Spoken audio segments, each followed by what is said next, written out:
El Evangelio según San Lucas.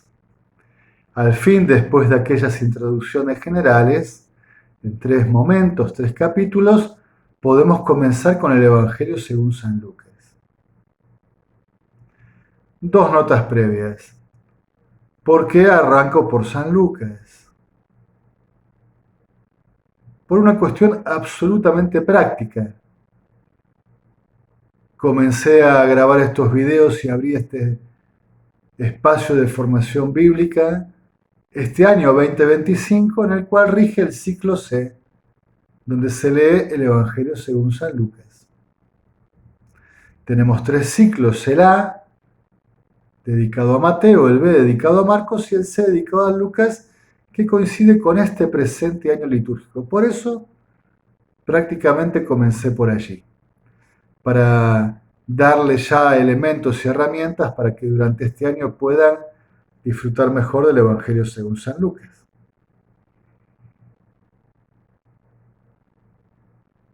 Y ustedes me preguntan, ¿y si tuvieras que haber empezado por otro evangelio, por dónde hubieras empezado? Y diría, bueno, probablemente por Marcos. ¿Por qué por Marcos? Bueno, porque clásicamente se sostiene que es el primero que fue sacado a luz, publicado, editado.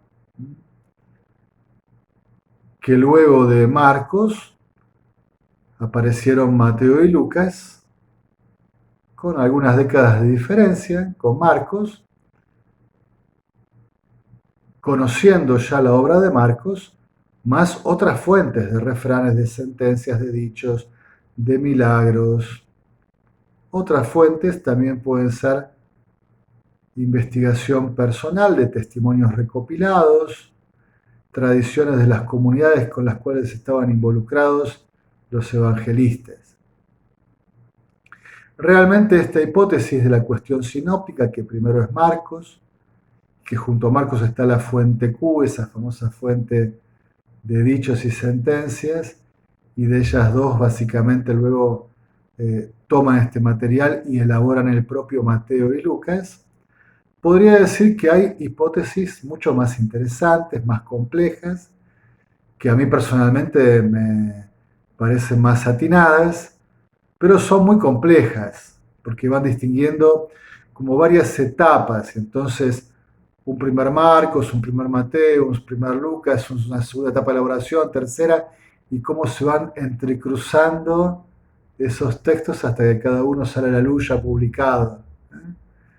Pero claro, intentar hacer una descripción así supondría poner una pizarra detrás y hacer un esquema muy complejo y sería un poco didáctico para un video, ¿sí? Así que nos quedamos con esta hipótesis clásica que aún se utiliza, que básicamente a nivel de la publicación de lo ya editado, de lo que conocemos hoy del texto canónico inspirado recibido por la Iglesia, el primer texto que así fue conocido fue el de Marcos, y luego vinieron Mateo y Lucas en ese orden, y finalmente, como texto ya terminado, ¿no? Y canónicamente recibido como lo tenemos hoy, el de Juan sería el último evangelio publicado. Lo cual, insisto, no quiere decir que estos textos no se hayan preparado durante mucho tiempo y que probablemente antes de los primeros materiales de Marcos ya hubiera algún material. Algunos dicen, por ejemplo, de Mateo, que ya estaba comenzando a forjarse. La segunda nota tiene que ver con un tema técnico de introducción que vamos a tratar hoy, que es la crítica textual externa e interna. Es una nomenclatura propia de las ciencias del lenguaje, de las ciencias bíblicas, frente a un texto. Si yo lo quiero comprender, puedo tomar datos de distintos tipos que me ayudan a comprender mejor. Voy a poner un ejemplo. Yo paso por mi ciudad, por mi pueblo, por mi barrio, y veo siempre una casa que me llama la atención porque está con las persianas cerradas. Siempre con las persianas cerradas. Lo primero que pienso es que está abandonada, pero después me doy cuenta que por el cuidado que tiene, los jardines alrededor, los frentes, las pinturas, etcétera, y porque ya he visto que hay gente que entra y sale de la casa, que no la habitan, pero entran y salen, debe haber alguien en la casa, tiendo a pensar. También observo que además de las persianas cerradas hay una rampa para personas, una de esas rampas que suelen utilizarse cuando hay discapacitados. Entonces elaboro también algunas hipótesis. Bueno, dentro de la casa puede vivir algún discapacitado, o vivió anteriormente en el pasado, o va a vivir pronto y por eso la construyeron la rampa. ¿Por qué están cerradas las persianas? Bueno, la persona que vive dentro está deprimida porque está muy enferma, está pasando una situación dolorosa. El que vive adentro es alguien muy famoso que no quiere ser fotografiado, filmado y guarda mucho su privacidad. Un actor, alguien del mundo de- de las altas esferas, de los negocios, de las empresas. O puede ser también alguien que se está escapando de la ley. Quizás las persianas cerradas son porque el que vive dentro es un no vidente. Y entonces da lo mismo si entra luz o no entra luz. Quizás sea un discapacitado motriz. Bueno, voy elevando hipótesis mirando la casa desde fuera. Eso se llama crítica textual externa. Pero para corroborar mis hipótesis y darme cuenta cuáles eran las correctas, tengo que entrar adentro de la casa. El día que pueda entrar adentro de la casa voy a ver si está habitada, si no está habitada, quién la habita, si es uno, si son más, en qué condiciones. Es entrar dentro de la casa lo que se conoce como crítica textual interna, o sea, entrar dentro de la casa es entrar dentro del texto, de la obra. ¿Eh? Entonces, con este ejemplo, para introducirlos, crítica textual externa. Es decir, como mirando la casa del Evangelio según San Lucas desde fuera. El autor, según la tradición, se trata de Lucas, nacido en Antioquía, médico de profesión e identificado con aquel que refiere San Pablo. Luego tengo varias citas aquí, no las voy a leer porque sería poco didáctico empezar a buscar ahora y leer cada una. Pero se las doy a ustedes para que si quieren pueden buscar estas citas donde se menciona a Lucas en San Pablo. Colosenses capítulo 4 versículo 14. Libro de los Hechos de los Apóstoles. Capítulo 16 versículo 10. Capítulo 20 versículo 5. Capítulo 27 versículo 1. Segunda carta a Timoteo, capítulo 4, versículo 11. Segunda carta a los Corintios, capítulo 8, versículo 18. Del lenguaje utilizado y de la geografía descripta se deduce que se trata de un autor no palestinense. Es decir, Lucas no nació en Palestina, no vivió allí, no se crió allí, sino, digamos, en la diáspora. O es un judío de la diáspora o es alguien helénico, helenista de otra cultura.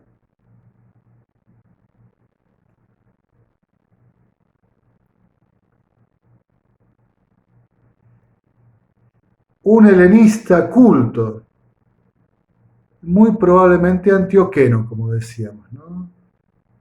El grado de cultura de San Lucas se manifiesta en su capacidad léxica, ¿no? Tiene un léxico muy amplio, pero además maneja el griego, que es el idioma en el que se escribe el Nuevo Testamento, de un modo excelente. Dos autores lo manejan de este modo tan sublime, muy culto, Lucas y el autor de la carta a los Hebreos. Lucas propiamente no solo maneja ese griego que utiliza gran parte del Nuevo Testamento, llamado griego koiné, o sea, de la comunión, de la comunidad, es una versión del griego que empieza a circular con la ampliación del imperio con Alejandro Magno. A veces vieron que nosotros decimos que es distinto el inglés, ¿no?, de Inglaterra que el inglés de Estados Unidos, por ejemplo. Como es distinto el español de Andalucía o, digamos, o de las regiones castellanas que hablamos en Argentina, en Uruguay, en Bolivia, en otro país latinoamericano. A veces inclusive habla del inglés técnico, ¿no?, una especie de inglés neutral que se utiliza para instrucciones, para manuales. Este es como un inglés que es como un griego que se utiliza para el comercio, para comunicarse como lengua universal que se ha difundido, digamos, ¿no? No solo habla ese griego, que es el que habla todo el Nuevo Testamento, sino que aparte maneja dialectos griegos antiguos, ¿eh? Por ejemplo el ático, el de Atenas, y lo hace muy bien. O sea que es un hombre muy culto, tiene una gran formación según San Lucas, ¿no?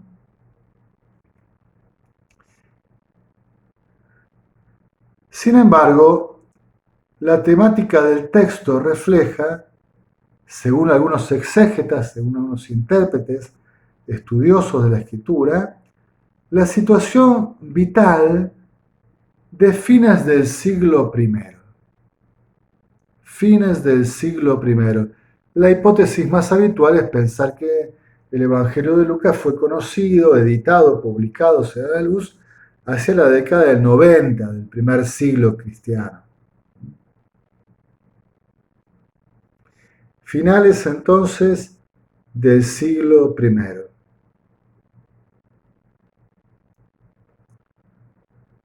Esta fecha tardía de redacción final arroja algunas dudas sobre la posibilidad de que toda la obra dependa de aquel Lucas.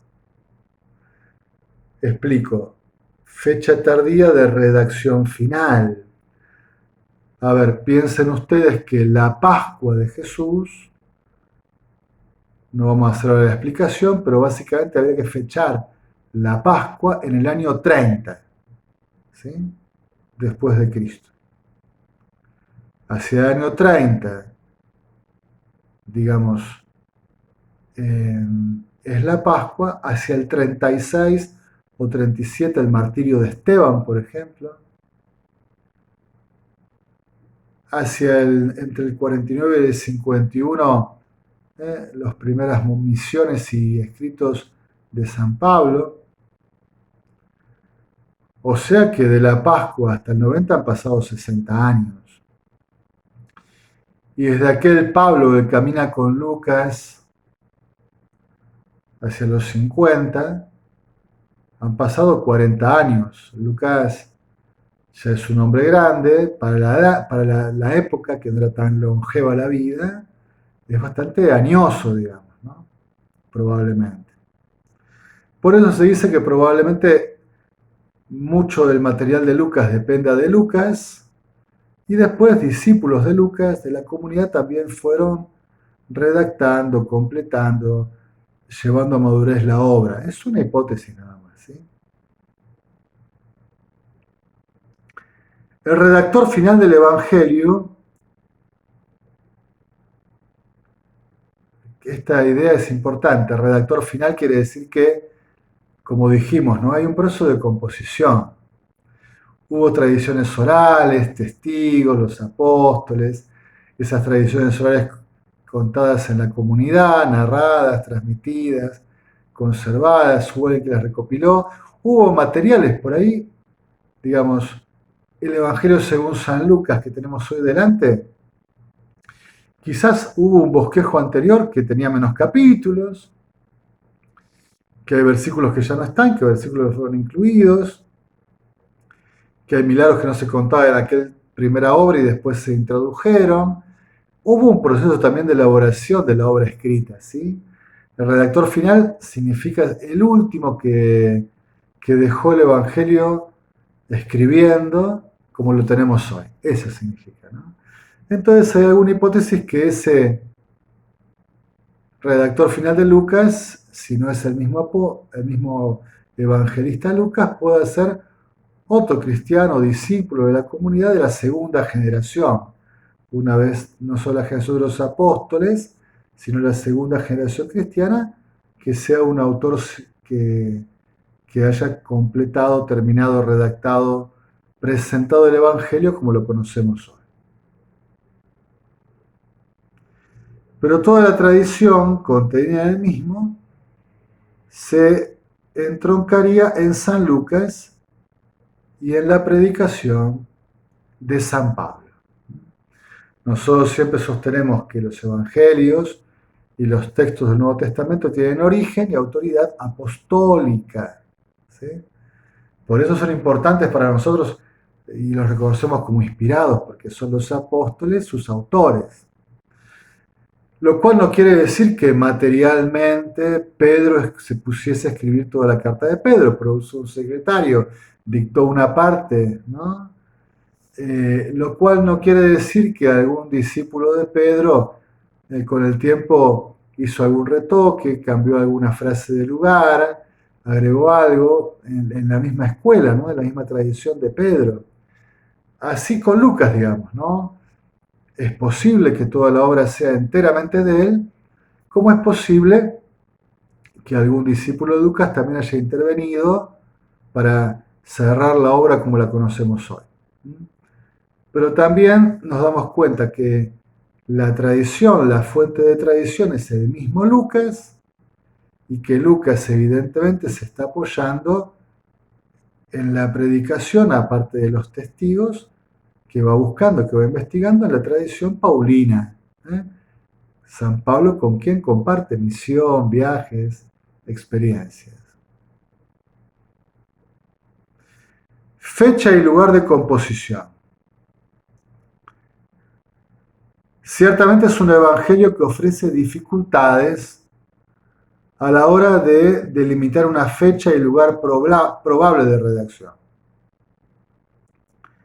Últimamente se hace más firme la postura, porque a veces hay varias hipótesis, ¿no?, de los estudiosos. Se hace más fuerte la postura que lo data entre el 80 y el 90. Es decir, ligeramente posterior a Mateo y previo a la fase más violenta de la persecución de Domiciano, que fue entre el 90 y el 95. Sin embargo, hay quienes lo han situado antes del 70, dando sus argumentos, ¿no? Al momento de la redacción final, o sea, en el último momento que la obra queda como terminada, pulida, elaborada del todo y se presenta como la conocemos hoy, al momento de la redacción final, el ámbito era totalmente helenista, no judío. Nos damos cuenta porque, por ejemplo, Lucas tiene que traducir términos hebreos y arameos, porque sus interlocutores, sus oyentes no los conocen. Es una lengua extraña, no entienden qué significa. Entonces los traduce al griego, no los deja en la lengua original.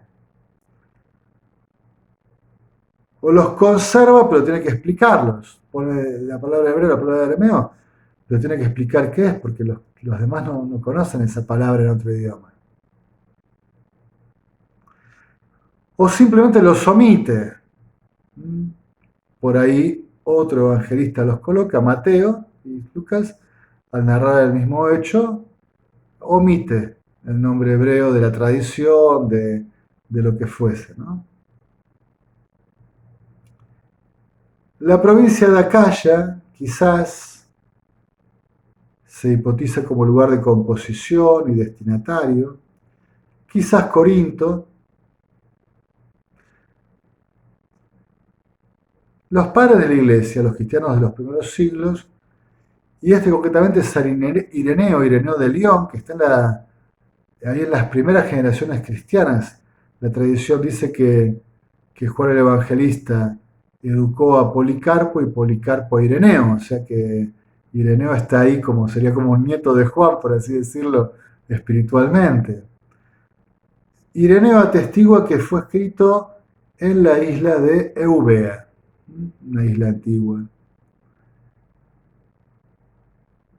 Destinatarios. Según el autor, el Evangelio y el libro de los Hechos se encuentran dirigidos a Teófilo. Lucas dice que escribe el libro de los Hechos y el Evangelio para un tal Teófilo, un personaje influyente o un rico de la comunidad destinataria que estaba quizás ayudando, pagando la obra, porque todo esto, escribir un evangelio, comprar, digamos, los pergaminos, las tintas, era muy caro en la época, hacer un libro, digamos, ¿no? Por lo tanto, alguien tenía que financiar esa obra.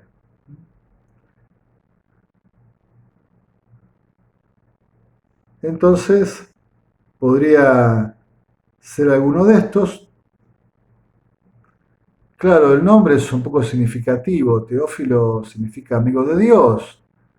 Algunos piensan que puede ser un personaje simbólico, digamos, ¿no?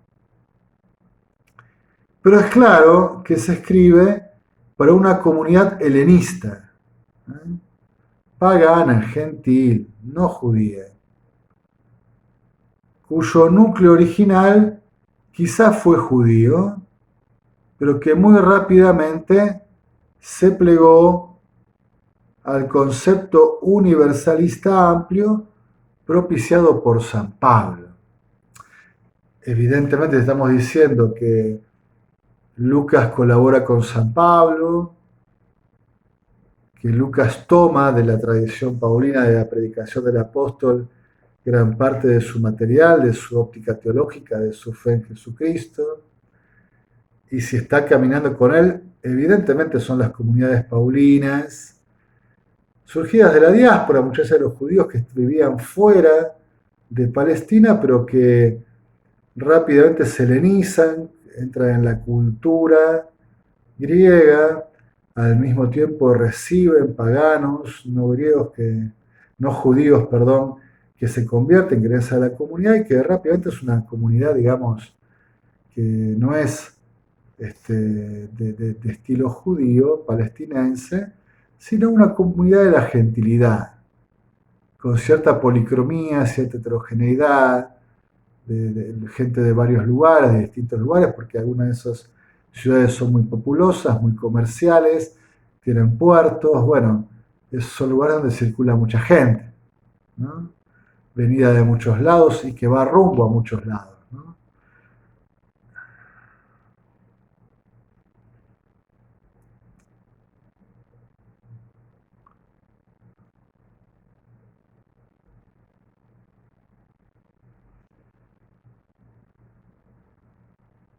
Perdonen la demora, ¿sí? Para ubicar el texto.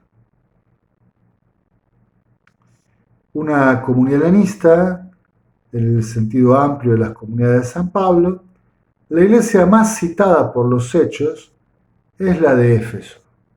No debemos concluir que haya sido escrito en Éfeso o para los de Éfeso, pero sabemos que es la comunidad que más está citada en el libro de los Hechos. Las tradiciones lucanas y las juánicas resultan muy similares, muy similares, ¿no? Pablo habría permanecido en Éfeso unos 2 o 3 años, según Hechos 19, versículo 10, y Hechos 20, versículo 31. Tuvo una temporada prolongada en Éfeso, Pablo. Y Juan habría predicado allí y en el Asia Menor. De hecho, hay algunos textos donde de los hechos donde se encuentran, ¿no? Pablo se encuentra con Juan. Es interesante, mi experiencia me dice, leyendo, estudiando los evangelios, que a veces nosotros los agrupamos a los sinópticos, Mateo, Marcos y Lucas juntos, ¿no? Y a Juan los ponemos aparte, porque evidentemente son estilos muy distintos, de escritura, de plan de obra, y bueno, y porque vemos que que Lucas y Marcos comparten casi todo el material, Lucas y Mateo comparten casi todo el material de Marcos introducido en sus propias obras. Entonces, bueno, parece que hubiera una óptica común, que hubiera...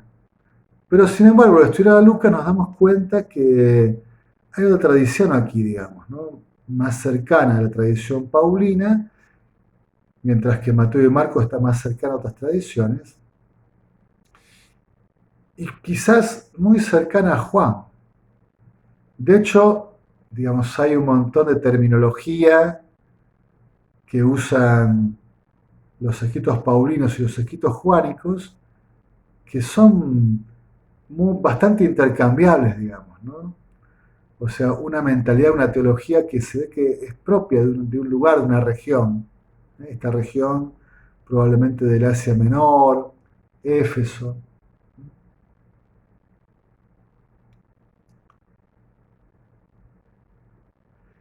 Todos estos indicios nos inclinan a suponer que es la comunidad de Éfeso la destinataria, al menos la destinataria del Evangelio. Hipótesis, suposición que hacen los estudiosos. Hay que probarlo. Quizás en el futuro haya una hipótesis mejor, más clara.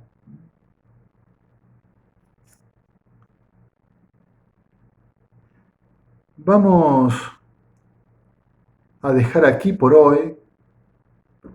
La próxima vamos a seguir con la crítica textual interna, o sea, el contenido del Evangelio, que encontramos cuando entramos a la casa del Evangelio según San Lucas. Hoy estos primeros datos como para dar un poco de contexto. En alabanza y gloria de la Santísima Trinidad.